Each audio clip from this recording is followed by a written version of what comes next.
Icelandic Modern Media Initiative, the IMI, has a raft of protections for foreign journalists.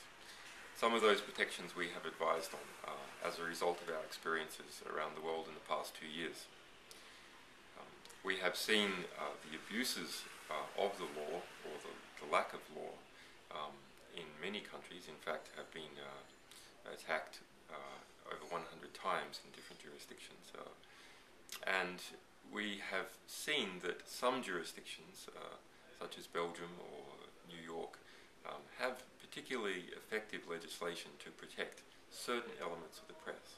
And the IMI includes all those pieces that we had experience with and that others who were advising the group to put it together could find. So those include the protection of the rights of whistleblowers. That tends to only affect Icelandic whistleblowers because it can't really work extrajudicially. But it also includes protection of the communication between sources and journalists.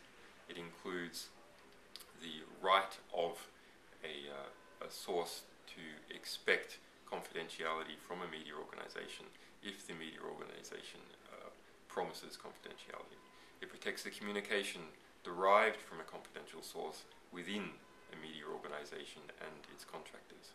It includes protection of mere conduits, that is ISPs and other common carriers who are not involved in editorial level but are simply conveying the output of journalism to the public. It includes libel tourism protections. So libel tourism is the abusive use of a third jurisdiction to try and prosecute or prevent information being revealed about a particular person. So there are laws to deal with those abuses in two different ways.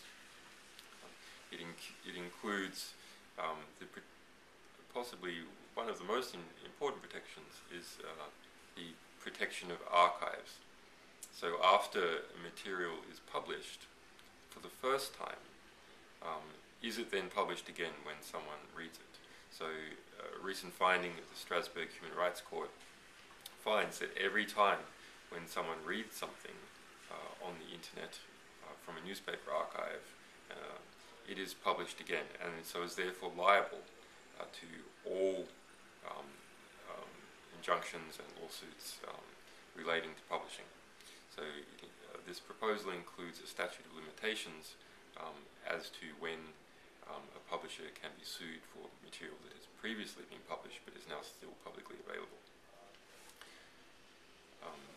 So those are some of the protections, and we have seen that really they are necessary. That's our experience in the developing world and in the most developed countries.